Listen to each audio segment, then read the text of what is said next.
All right. Okay.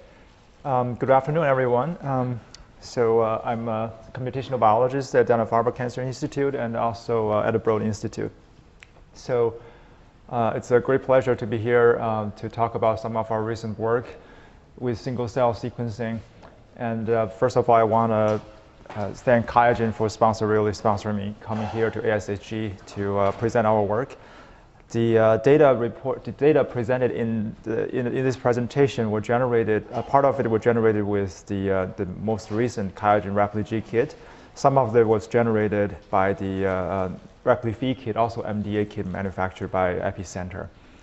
The single-cell samples that we use for analysis come from these few resources, including cell lines and also two studies that we're in collaboration with clinicians at BWH and Dana-Farber. So my talk will be split into two parts. In the first part, I want to talk about how we actually try to understand single-cell DNA amplification, which is probably the most challenging part of single-cell sequencing application. In the second part, I want to talk about two applications of single-cell sequencing where we actually designed the bioinformatic analysis and experimental setup to test biological hypotheses as well as implementing a workflow for clinical applications in tumor heterogeneity profiling. So the first part is we try to understand how single-cell DNA amplification works. Annika actually gave a very nice presentation about single-cell DNA amplification. I just want to give a very brief introduction about how people generally perform single-cell whole genome amplification. There are generally three different methods. The first one, people use it mostly for copy number profiling. It's called the generate oligonucleotide prime PCR, also known as dot-PCR. This is a PCR-based method. It has slightly lower coverage, about 10% of the genome. It has more reproducible bias in the coverage, so people use it mostly for copy number profiling. The second one many people adopt is the multi-strand displacement amplification, also known as MDA, and that's what Annika actually discussed. MDA has several advantages. It has the enzyme V29 has the displacement activity, so it has very long processivity and covers substantial higher fraction of the genome. It also is a high fidelity enzyme, has generally low error rate. It's about 1 in a million. The most recent one was actually designed by Sunny Shih's lab at Harvard. It's called MALBAC. It's also a PCR-based method. It uses a looping strategy to reduce amplification bias. The comparison about these different methods have been reported both by myself and by a couple of other groups. And these papers, if you want to know more details, please check out these publications. So I want to talk more about the general thoughts about how we actually think about single-cell genome amplification and design bioinformatic analysis to tackle the artifacts introduced in this process. So I hope many of this actually will be applicable to all the different strategies. So we think about a single-cell genome amplification. We start from a single-cell genome, which has about 6 picogram of DNA. If you think about a diploid genome, there's 6 billion nucleotides, and we want to generate DNA that's about 1 microgram that we can actually make a DNA library and also have some extra for validation studies. So that's about 100,000 to 1 million-fold amplification. So in this process, in this amplification, in vitro amplification, inevitably we generate a lot of imperfections. So this includes, for example, allelic imbalance when you preferentially amplify one homolog of the two homologous chromosomes, so that in the sequencing data, the T is overrepresented, the G is kind of dropped out. We can introduce amplification errors, such as the chimera, or sometimes single base modifications. If the error is introduced early, the error base can actually dominate, and then you would call this falsely as a true mutation. Another well-known artifact is you could have dropout, which means a chunk of the DNA, say from the magenta chromosome, didn't enter the amplification well, so what you see in this region only comes from the other chromosome. So we have to tackle these different challenges. So this includes, for example, false positive variant detection due to amplification errors, and also false negative variant detection because the amplification is not uniform. In certain parts of the genome or certain part of one homologous chromosome, is not being covered or being represented in the final DNA sequencing library at a substantial fraction that you can detect by standard method. And perhaps the most severe challenge is actually how do you actually use the noisy read-up signal from amplified DNA for copy number analysis. So we'll start from the last challenge, which is we try to understand how coverage variation was generated and how to actually tackle this challenge by some new bioinformatics strategies. So shown here is a schematic screenshot of like base level coverage in a 50 kb region that we just take from a random single cell DNA library. So you can see that there is this bump of preferred amplified region where you can see which is substantially higher than the background. So that's what we call like an MDA lump. So by the way, this is generated using the MDA amplification method. So we try to understand what's the typical size range of this preferentially amplified region. And to understand this, we actually performed a autocorrelation analysis of the coverage. So the autocorrelation analysis is basically we look at if you know the coverage at a particular site, and then you compare the coverage at adjacent sites separated by a given distance, and then you look at how strong are the coverage at these two sites being correlated, and then you can, by plotting this correlation against the separation between the two loci, you can actually look at what's the length scale where you observe amplification variation. So here on the left, you can see the red symbols represent the autocorrelation in single cell libraries, whereas the black symbols represent a correlation in bulk libraries. I also generated data of the correlation analysis at different sequencing depths. So what's immediately obvious is like in the short scale, when you're looking at base level to 100 base level, you see this correlation which corresponds to fragment size of the DNA sequencing. So this is also present in the bulk as well as in the single cell. And more importantly, when you go to lower sequencing depths, the bias is more obvious. Just like when you look at individual fragments, if the sequencing depth is very low, individual fragments, individual sequencing fragment, all the bases that are covered are correlated. But what is specific to the single cell libraries, you see this pronounced correlation at a much longer length scale that's absent from the bulk. So that we believe to be the amplicon size of the MDA libraries, and that's in the range of 10 kb to about 50 kb. So we can use the correlation, the magnitude of the correlation to measure the magnitude of variation. So if you choose the separation delta to be 0, that gives you the local correlation at the base level. Whereas if you evaluate the correlation at a particular length scale LC, which corresponds to the length scale of the amplicon, you are actually using G delta to measure the amplification bias magnitude. So importantly, because the amplification length, the characteristic length of amplicon is larger than 10 kb for most MDA methods, we can actually generate this portion of the curve at very low sequencing depths. Here you can see that even when we sequence this to 0.1x, you reproduce the same curve as if you sequence it to 8x. So that actually gives us a cost-effective way to benchmark and compare different single-cell amplification by performing whole genome, low-pass whole genome multiplex sequencing. So basically, we generate 100 libraries, put them in the MiSeq, and then we perform whole genome sequencing and compute the correlation. Then we pick the libraries that have the best quality. So we use this correlation metric to benchmark the different amplification from both in our own studies as well as in some other published studies.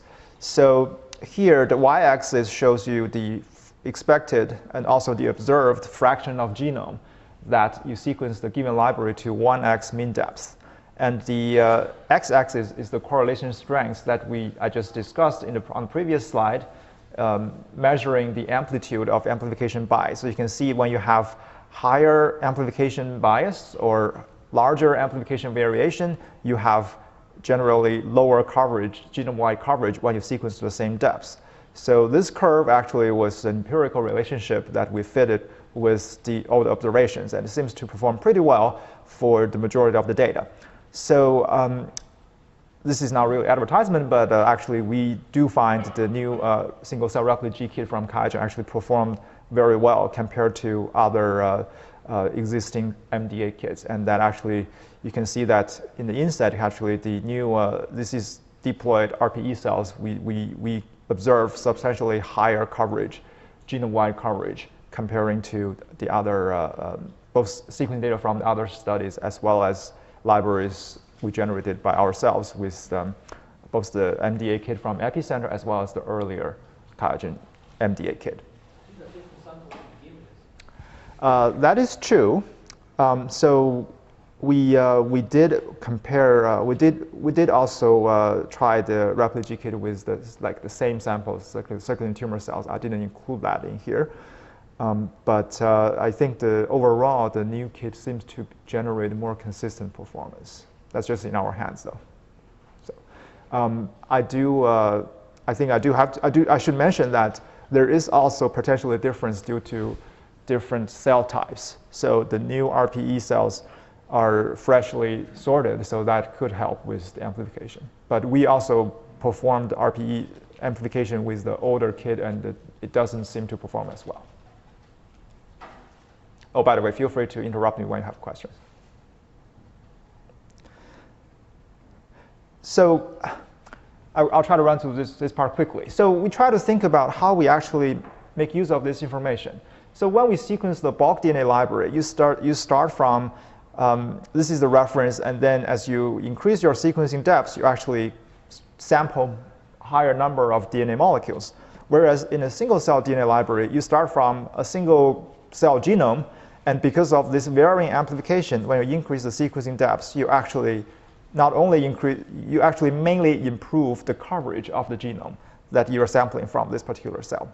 So to make that, to use data to illustrate that, so here is the fraction of genome that you cover at or above a certain depth when you sequence the library to varying depths. So here you can see 4x, 9x, 12x. As you increase the sequencing depths, you are actually pushing the mean depths of coverage, even though overall about 90-something% of genome is covered.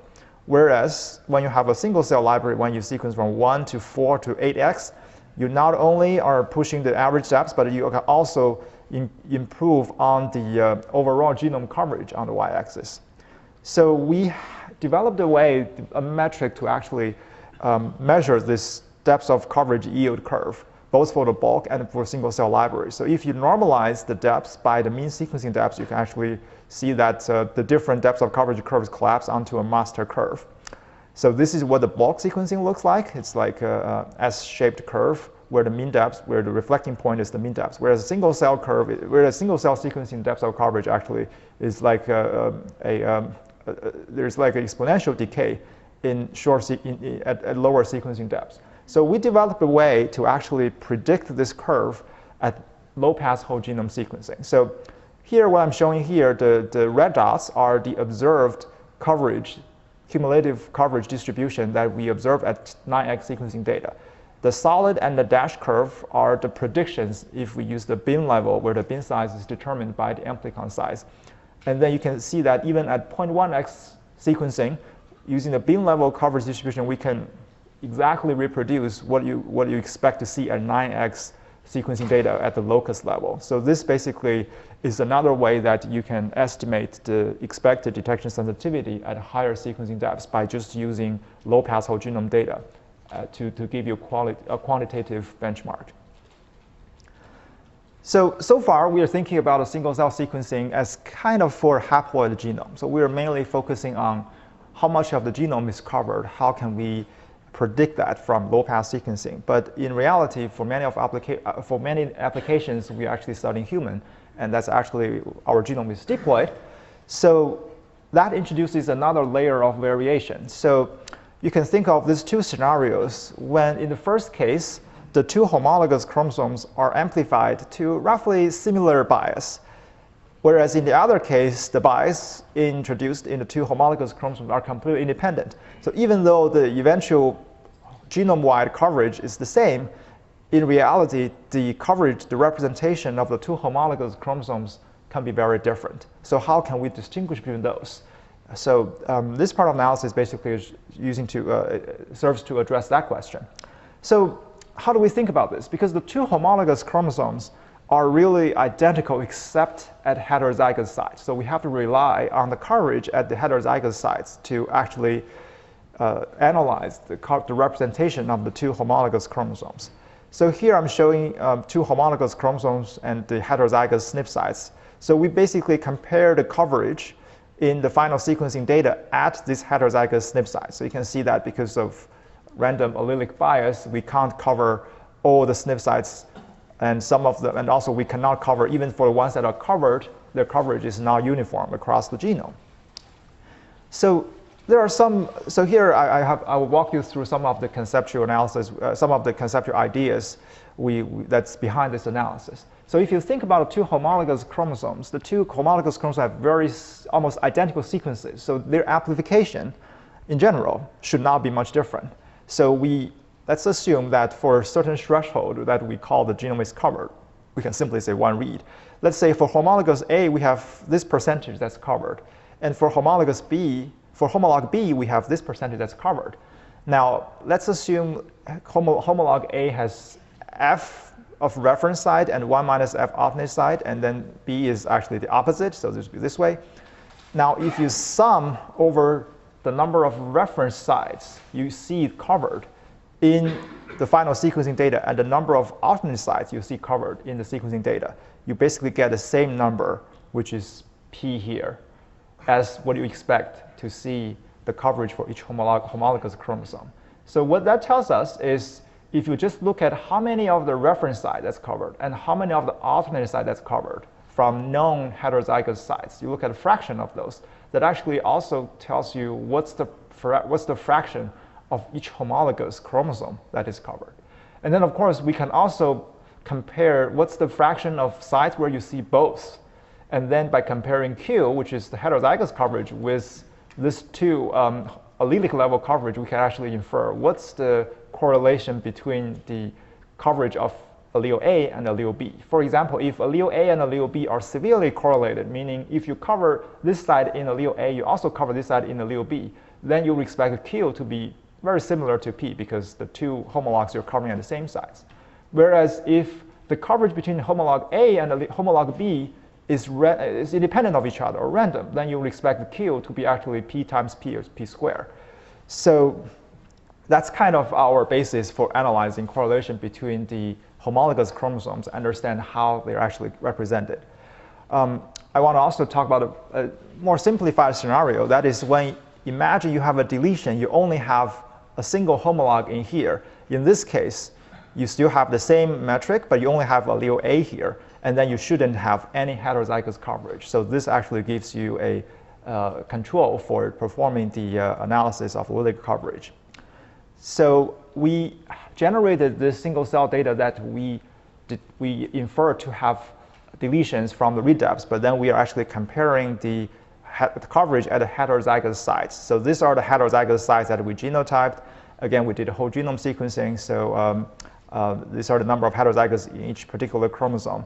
And then we calculate a number, or we enumerate the number of sites, the reference sites and alternate sites that's covered in each single cell, supported by one read, and then we also enumerate the sites where you actually see heterozygous coverage. So you can see that in all these hemizygous chromosomes, meaning you have a single chromosome that's been deleted, the heterozygous coverage is close to 0. Well, it's not exactly 0 because there's always sequencing error, there's sometimes inaccuracy in the genome structure. But then if you compare this with the two fractions of the reference and alternate coverage, you see the heterozygosity coefficient that we defined as the fraction of heterozygous coverage relative to the product of the fraction of reference and alternate coverage is close to 0. Whereas for all the other chromosomes that are disomic, you see that the heterozygous coefficient is close to 1. So that actually gives us sort of a digital metric as to the chromosome copy number of both alleles. So we use this to actually analyze copy number in one particular single cell. So here, what's plotted is the heterozygosity coefficient in a single cell data, in a single cell genome. So you can see that pretty much all the chromosomes are disomic and heterozygous. So, but you can also see that this region in chromosome 2 is deleted, has a deletion, and it is loss of heterozygosity. Same thing for chromosome 18, and each data point represents a 250 kb bins. So you can see that this method actually gives you a digital picture as to what's the allelic composition in the single cell genome. Once you have, yeah. What samples are coming from? This one. This one is a single RPE cell. Actually, I'll go into the detail of this sample later, but this is a single RPE cell, which is a normal immortalized cell line, and we actually induced chromosome missegregation to have structural variant. So this is how we detected or validated the structural variant in this sample. Yeah. Okay, so the analysis that demonstrated that the two homologous chromosomes are amplified almost independently because the heterozygosity coefficient is close to 1, that actually prompted us to have this idea of single cell analysis. So imagine you have this homolog, which has a true mutation, and then the other homolog that does not have a true mutation. Then you amplify the two homologous chromosomes. So you would expect that the true mutation should be present in all the amplified DNA from this homolog, whereas random artifacts will be introduced just randomly at different locations in the two pools, but then will not actually be present in all amplified DNA from each homolog. So that's actually the digital nature of true variant versus the as compared to genome amplification artifact. So that's going to be the strategy that I'm going to illustrate with our analysis of single cell analysis of mutagenesis due to cell division errors. But if you have any questions, I can address it now. So just to summarize briefly on this section, so we look at amplification bias in single cell amplification, and we infer that the amplification bias for MDA at least is predominantly occurring at a length scale of 10 to 50 kb. So what that means is that in the 10 to 50 kb scale, the amplification has substantial variation from different regions of the genome as well as between the different homologs. So you probably wouldn't be able to infer, say, copy number alterations at that length scale because that's just the basic unit of amplification bias. We have a way to benchmark different amplification by the amplitude of amplification bias, and that actually can be an informative metric as to how much information you can get if you sequence the library to a certain depth. I described a way to estimate the detection sensitivity and the percentage of false negative detection, and that because we normally study diploid genomes like human, we have to rely on the fraction of heterozygous variants that are being covered in the sequencing to estimate the detection sensitivity in the given sequencing data. Lastly, for false positive detection, I think there are two ways that one can overcome this issue. One is by having biological replicates. When you have multiple cells having the same variant, essentially you are sampling the same mutant allele to validate that you have this variant. The other is you can actually perform long-range sequencing of the variant phased to a given haplotype, and then to ensure that the rearrangement actually is digital, meaning it's present in all amplified DNA from that particular homolog. So now I'm going to the first application. Basically, is how we actually apply single cell sequencing to analyze de novo mutations arising from cell division errors. So cell division errors are actually a frequent feature of cancer cell lines, and here I'm just showing you a couple of different errors. You could have multipolar mitosis due to centrosome amplification. You could have a lagging chromosome here, as you can see here. This is a bridge between the two cells, and they also have this lagging chromosome that fails to join the other chromosomes before they form the primary nucleus. And this lagging chromosome often ended up in this structure known as micronucleus.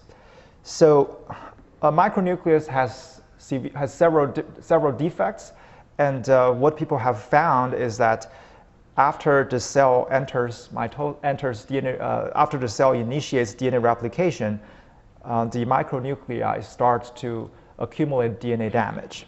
as you can show here. So this is in the G1 phase, you see the micronucleus, you see the centromere, no DNA damage. As the cell progresses through the cell cycle, you see DNA damage starts to accumulate. So we basically try to characterize what are the mutations as a result of this DNA damage by single-cell sequencing.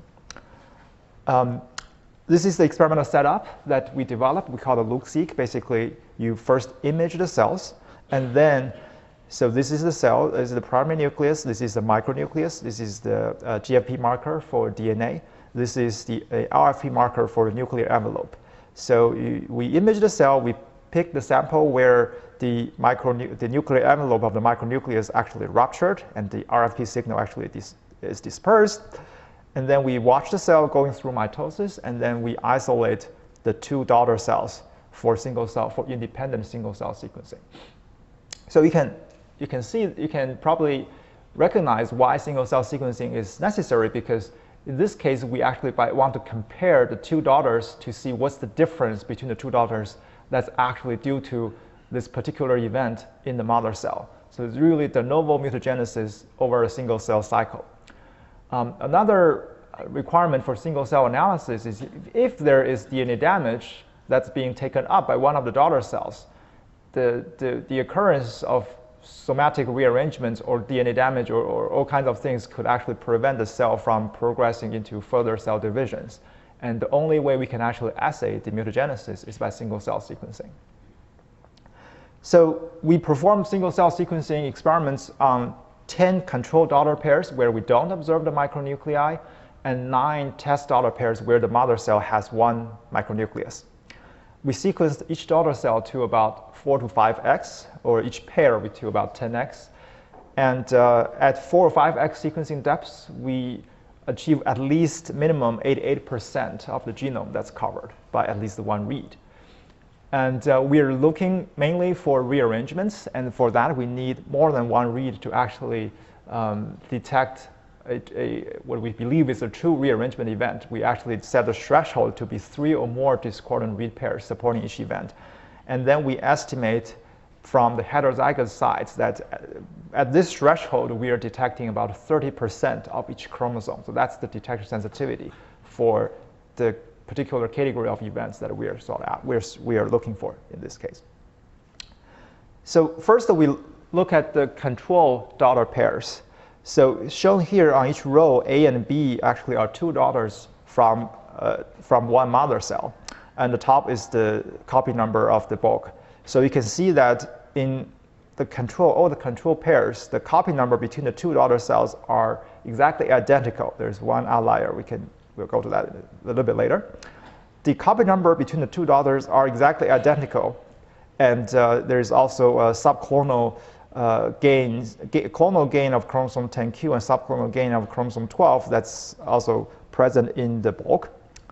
You see sporadic de novo event that is present in the mother cell, but that's also carried over to both daughter cells. So basically, when we don't have micronucleus, the 2 daughters each inherited the same set of chromosomes. There's no copy number asymmetry. Whereas when we look at cells with the micronucleus, you can see that in this 6 pairs, you see 1 chromosome that has different copy numbers between the 2 daughter cells. In each of this, you have exactly 1 chromosome. They're also pre-existing aneuploidies. We also performed the loss-of-heterozygosity analysis, and then we confirmed that actually the daughter with the lower copy number in this particular chromosome is hemizygous, meaning it actually lost 1 chromatid, has only 1 chromatid. So putting that together, we actually infer that the genotype for the 2 daughters is like this. So in this case, you have heterozygous genotype, you have like homozygous, hemizygous genotype. So when you combine these 2 together, you infer that in the mother cell, there's actually complete replication of 1 chromatid, but an incomplete replication of the other chromatid that has been partitioned into the micronucleus. So it is the asymmetric segregation of this incompletely replicated chromatid into both daughters that created this copy number asymmetry. And that allows us to establish which chromosome actually was partitioned into that micronucleus that you observed under the microscope. Now, this is only one pattern. This is another pattern where you actually see the copy number asymmetry. Instead of a 2 to 1, it's actually 3 to 2.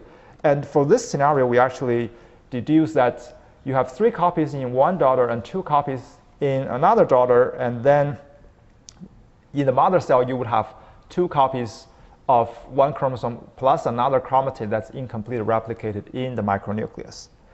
So we basically deduce what has happened in the mother cell. So you have a chromatid that's lagging in the middle plane of during mitosis. Now, this lagging chromosome can go to either way. Let's assume it goes to the right and then was partitioned into a micronucleus. And then in the micronucleus, this chromosome was incompletely replicated. And then when it segregates into 2 daughters, you get this 2-to-1 segregation. Now, the lagging chromosome can also go to the other way. In this case, you have 2 chromatid in the primary nucleus plus an extra one in the micronucleus on the very left cell. Now, that micronucleated chromatid, again, does not undergo complete replication. And then when it segregates into 2 daughters, you get these 3-to-2 segregations. So importantly, you observe that the damaged chromatid should always be found in the cell with a higher copy number of that missegregated chromosome. In both cases, here the cell with copy number 3, here the cell with copy number 2. So if their DNA damage led to chromosome rearrangements, it should also be found in the same cell. So that's what we did later, but I'll illustrate how we actually use the haplotype copy number, which is using the phased haplotype to distinguish between false copy number alterations and true copy number alterations. So this is the sequence coverage that we observe genome-wide. If you can phase the 2 haplotypes of the 2 homologous chromosomes, then you can actually separate the sequencing reads that should come from the different homologs. So in this case, you can average out the sequencing read depths for each homolog, and you can deduce that the genotype of this chromosome is actually 1-to-1. Whereas in this case, you infer that, okay, all sequencing reads actually come from one homolog only, so there's heterozygous, loss of heterozygosity, and in this case, you can actually have a copy number gain of one homolog. So we apply this analysis to the data, and you can see that in this sample, you can see this is actually is one of the noisier amplifications. You can see that the coverage in chromosome X of the 2 haplotypes, they both have substantial variation, but overall, the pattern between the 2 variation is similar. And then if you normalize one against the other, you can infer that there is no gain in both daughter cells of this chromosome. Same for this sample, which was actually generated by the earlier repli-G kit. So you can see there's also substantial variation, but you can infer that there's a shared gain in the chromosome X shared between both daughter cells. In comparison, if you look at this one, you have a de novo gain of 1 chromosome arm, and that's an obvious gain of the orange haplotype relative to the blue one. So that tells you, and by comparison to its sibling cell, you can see that's a de novo gain only occurring in 1 daughter cell. And in this case, you observe this gain, which is a 3-to-2 segregation in this daughter. And actually, the other one had also acquired some extra DNA that's complementary to the sibling cell. We'll go to that a little bit later. So remember, we made the prediction that if there is DNA damage that's causing rearrangements due to the micronuclei, it should be found in the daughter cell with the higher copy number of the missegregated chromosome. And then here I'm showing you 2 examples, although the other examples show the same feature. Like in the left case is a 2-to-1 segregation where you see in chromosome 3, where the inner daughter has 2 copies, outer daughter has 1 copy. All the rearrangements that we detected are found in the inner daughter, but not in the outer daughter. In this case, it's a 3-to-2 segregation. You see a gain of chromosome 8 in the inside daughter, but not in the outer daughter. And you can see a lot of rearrangements in this daughter cell that's only found in the plus daughter that inherited extra chromatid. So that actually is consistent with our hypothesis for the biological explanation of the rearrangements, which is due to micronucleus formation. We did further analysis to validate that actually the rearrangements were actually not only on that particular chromosome, but also on the chromatid that has been missegregated. So this is the strategy I actually discussed earlier that we used to validate the rearrangement. So here we have a rearranged chromosome, and then we have the unrearranged, the intact product. Now, if there is an adjacent heterozygous SNP, we can actually perform Sanger sequencing to actually reveal the genotype at adjacent SNP, and then to phase the rearranged chromosome to the particular chromatid that has to the particular chromatid, and then to deduce if it is the same as the chromatid that has been missegregated. Remember, we can compute the haplotype copy number of both homologs, so we know which chromatid actually has the extra copy number, and then we basically here perform Sanger sequencing to confirm that the rearrangement was exactly associated with that chromatid that has the extra copy number. So we perform this for rearrangement events that we were able to phase, and then in all of the cases, it's consistent with the extra chromatid that has been gained by copy number. There's one case we actually observe the copy number asymmetry between two chromosomes, and in this case, not only do we observe a lot of rearrangements within each chromosome, but we also observe like many interchromosomal rearrangements between the two chromatids that has been gained. So that we infer that the two chromosomes presumably have both been partitioned into the micronucleus, and then they generate rearrangements as a result of DNA damage. In the last case, which is the most dramatic, we actually observed rearrangements that's in the same chromosome but in both daughter cells. And then we performed the haplotype copy number analysis of the missegregated haplotype, not the other one that's intact and evenly distributed. And then in this case, we actually see this dramatic pattern that the retention and deletion of the same chromatid was almost completely reciprocal between the two daughter cells. And then the rearrangements are only associated or only found in the regions of retention. So this basically provides the first biological mechanism of chromothripsis, which is a very catastrophic mutagenesis phenomenon discovered in cancer. And it was hypothesized that the model for chromothripsis was chromosome fragmentation. And here we are actually showing that indeed a single chromatid can be fragmented and distributed into two daughters, resulting in chromothriptic rearrangements in both daughter cells. And finally, we also observed a few features where the single contiguous piece of chromosome seemed to be circularized into this circular structure, which is known as double minute chromosomes. And double minute chromosome, if they contain oncogenes, they can be amplified. That's a well-known mechanism for oncogene amplification in cancer. So with that, I want to summarize just the results. So we basically sequenced each cell to about 5x. We have about 88% of genome covered and more than 30% of the allele covered at 3x. And I won't go into the details here, but basically we were able to find this substantial enrichment of rearrangements in 8 out of 9 pairs that we sequenced from mothers that contain micronuclei, whereas none in the control pair. So that actually established the biological mechanism that micronuclei formation can lead to extensive rearrangements on the chromosome that's partitioned into it due to the accumulation of DNA damage. So any questions? I'll pause for a minute before I go to the next part. Yep. Yes, you mentioned about the 88% of genome covered. Mm-hmm. See, I don't know if you have done experiments just to find which part of human genome is recurrently missed by this replication. Good question. Actually, that's 88% is really the lower bound. We actually sequenced one pair of daughters to 10x, so 10x each cell. There we actually see 98% of the genome being covered, so 98%. So we think, yes, there could be like difficult to amplify regions, but those are really a very small fraction that probably we do not need to explicitly account for. What's the kind of the characteristic for the non-amplified biology or like unfavorably amplified? We haven't done that much, but I think that, yeah, that would be an interesting analysis to compare.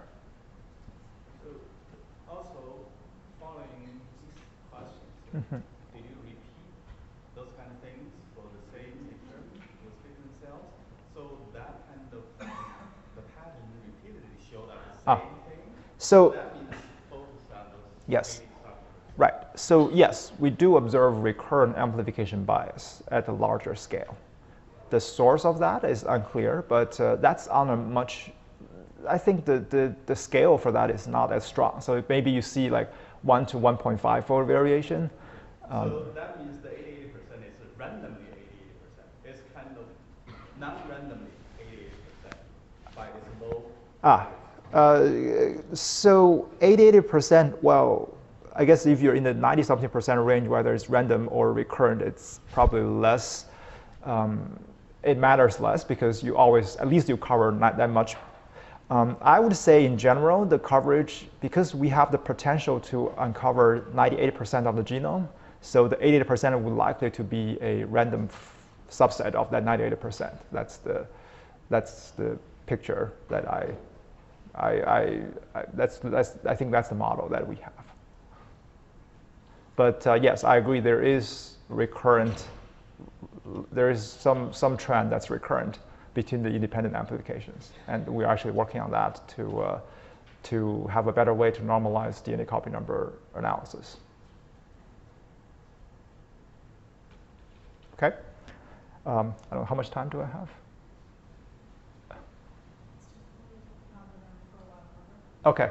So yeah, I'm going to skip this part, but I'm going to then now talk about another application we actually use which combines the single cell amplification with targeted enrichment, which is a nice follow-up story after Annika's talk. So we think about how we actually profile heterogeneity in tumors, right? So in bulk sequencing, we have this population of cells, we homogenize them, and then generate DNA libraries from this, and then we look for sub-clonal variants. So here you see a sub-clonal mutation, which in the reference genome is both T, and then you see a subfraction of reads actually shows a G base. That's a mutation. And then you look at this sub-clonal variants, and then you look at, you try to infer the fraction of reads containing a variant and the reference read, and then you infer what's the clonal fraction of cells that have the mutation or cells that do not have the mutation. So that's the canonical paradigm of how you do tumor subclonality inference. Now, with single cell analysis, what we try to achieve is actually we try to genotype individual cells and then to try to directly assess if the cell has a mutation or does not have the mutation, and then we can directly infer the clonal fraction of different tumor subclones. So we have a study, previously we published a study where we actually performed single cell sequencing directly to analyze this. Here I'm actually showing unpublished result that we actually use single cell targeted sequencing as a genotyping method to assay tumor subclonality in a CLL sample. So in this tumor, actually, people have already reported subclonal mutations in the CLL sample in a previous study. Let me just go to the next slide. So these are the estimated cancer cell fraction of the different mutations, including point mutations and chromosomal deletions. Now the challenge here is, even though you know these are mutations, subclonal mutations and clonal mutations, you can estimate the cancer cell fraction, you still don't know what's the clonal hierarchy or the phylogeny of the different populations inside this cell. We know there are subclones because there are subclonal mutations, but we don't know how these different mutations co-segregate into different subclones. So for that, we actually designed 100 primer pairs to target heterozygous SNP sites in the deleted regions and sites of somatic single nucleotide variants. And then we basically perform single cell analysis to resolve this subclonal heterogeneity. So the strategy is we try to genotype subclonal mutations individually, right? So here you can, schematically, you see the different cells, and these are local variants, single nucleotide variants, or translocations. You can actually design PCR assays to genotype individual mutations in each individual cell after the cell has been whole genome amplified. Now, because of the different bias and amplification during amplifications, we can have different outcomes. Sometimes we can confirm the presence of the variant. Sometimes we do not detect the presence of the variant. And sometimes the variant locus is simply not amplified, so you have no information as to if it has it or not. So we basically performed a different set of metrics to gauge the amplification, the quality of the amplification and targeted sequencing. So here, for example, we look at the the genotypes at homozygous sites, which we deduced from combining all the single cells, and then estimate the error frequency in all homozygous sites in the single cells, and then we basically exclude samples where you see a much higher percentage of error. That's potentially due to poor amplification or if the DNA is highly degraded.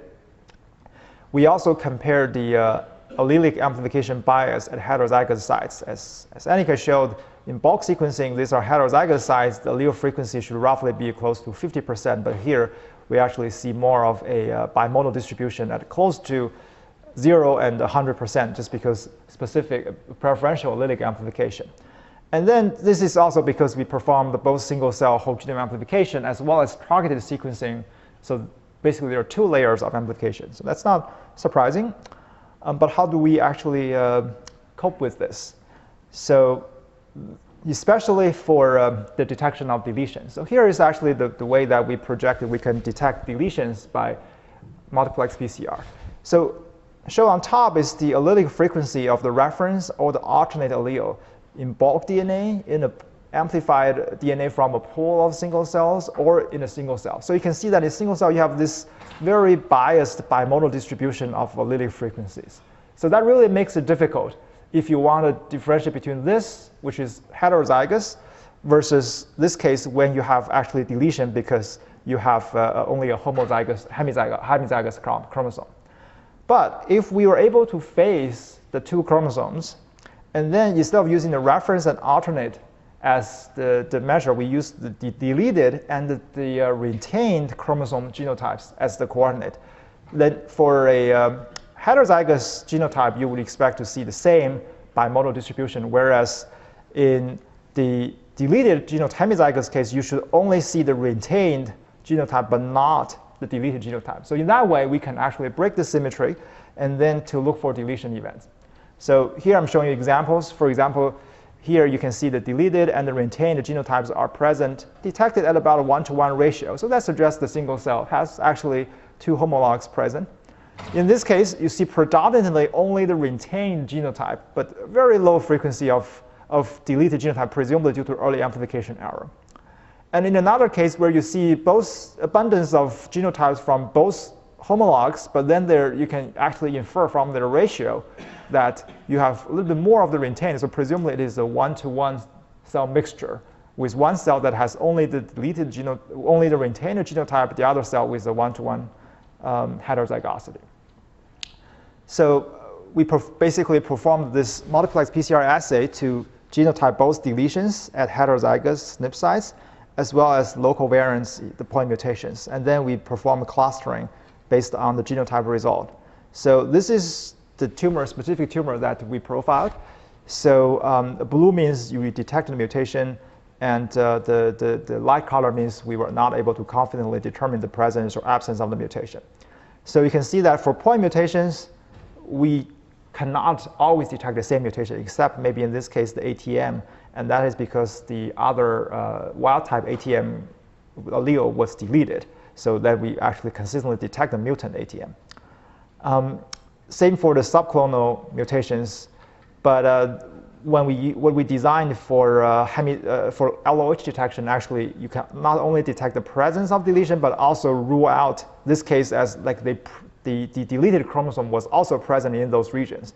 So in this case, we have 7 and 8 heterozygous SNPs that we use the multiplex PCR to assay. So that actually gives us very high confidence in telling us like this population of cells actually did not have deletion of these 2 chromosome regions. And remarkably, these subclonal mutations all segregate together with the deletions. So you know that, okay, this is actually one subclone, and this is the other subclone.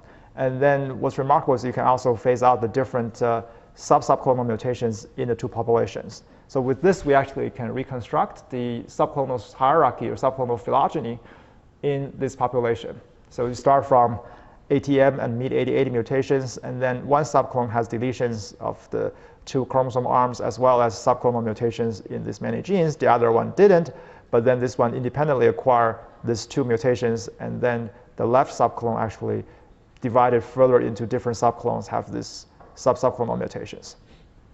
So we performed additional profiling of CLL samples. And in this case, you can see that there's a deletion of chromosome 17p, which has the TP53 tumor suppressor that's actually exclusive or complementary to another subclone that has mutations in TP53.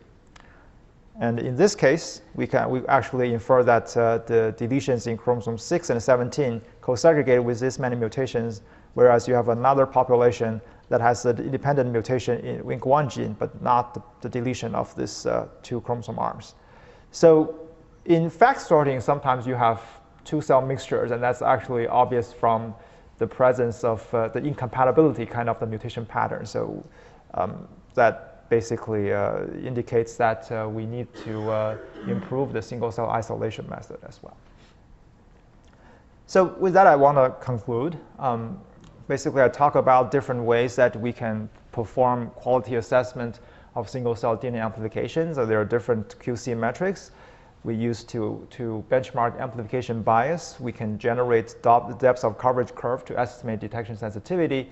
And we can also use the heterozygosity coverage to estimate the detection sensitivity for a given variant detection method that you're using. For copy number analysis, I hope I have explained to you how we can perform digital genotype of the single-cell genome by using the coverage at heterozygous sites from the phased haplotypes.